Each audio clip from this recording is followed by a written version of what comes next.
బండి సంజయ్ కొడుకు బండి Bhagirath POCSO case ఎదుర్కొంటున్న వ్యక్తి. నాకు తెలిసి దేశంలో ఒక కేంద్ర హోంశాఖ సహాయ మంత్రి కొడుకు పోక్సో కేసును ఎదుర్కొనుడు మొదటిసారి కావచ్చు.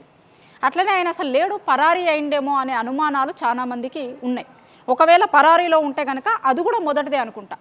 ఒక దేశ హోంశాఖ సహాయ మంత్రి కొడుకు పోక్సో కేసులు ఇరుక్కొని దేశం దాటిపోవడో రాష్ట్రం దాటిపోవడో పరారీలో ఉండు మొదటిసారి అనుకుంటా.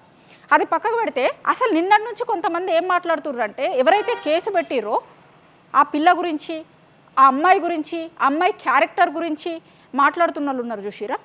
ఇప్పటికే చాలామంది అన్యాయం జరుగుతున్న వాళ్ళు బయటకు వచ్చి మాట్లాడడానికే భయపడుతుర్రు, బయటకు వచ్చి కేసులు పెట్టడానికే భయపడుతుర్రు. బయటకు వచ్చి ధైర్యంగా కేసు పెట్టి ఫైట్ చేస్తున్న అమ్మాయిని చేయకపోతే మీరు సపోర్ట్ చేయకపోయారు. కానీ ఇంకా అమ్మాయి క్యారెక్టర్ని తగ్గించే ప్రయత్నము, లేకపోతే అమ్మాయి ధైర్యాన్ని తగ్గించే ప్రయత్నము ఎందుకు చేస్తుంది కొంతమంది మీడియా? ఎందుకు కోడిగుడ్డు మీద ఈకలు వీకే ప్రయత్నం చేస్తుర్రు? మీరు సపోర్ట్ చేయకపోతే చేయకపోయారు. కానీ ఆమెని, వాళ్ళ తల్లిదండ్రుల్ని, ఒక ఆడపిల్ల ఇంట్లో ఉంది అంటే ఎంత జాగ్రత్తగా ఉండాలి అని ఆ ఆడపిల్ల తల్లిదండ్రులకి బాధ్యతలు చెప్తున్న మీడియా, సోకాల్డ్ మీడియా కొంతమంది ఉన్నారు కదా. మరి అదే సోకాల్డ్ మీడియా వాళ్ళు బండి సంజయ్కి ఎందుకు చెప్తలేరు? నీ కొడుకును ఎట్లా పెంచాల్సింది ఉండే, ఎందుకు వేరే వాళ్ళ దగ్గరికి పోయినప్పుడు ఒక ఆడపిల్ల మీద ఇట్లాంటి అఘాయిత్యం చేసి ఎందుకు చేసినవు, ఇదేనా నీ పెంపకము అని బండి సంజయ్ని ఎందుకు అడుగుతలేరు ఇదే మీడియా?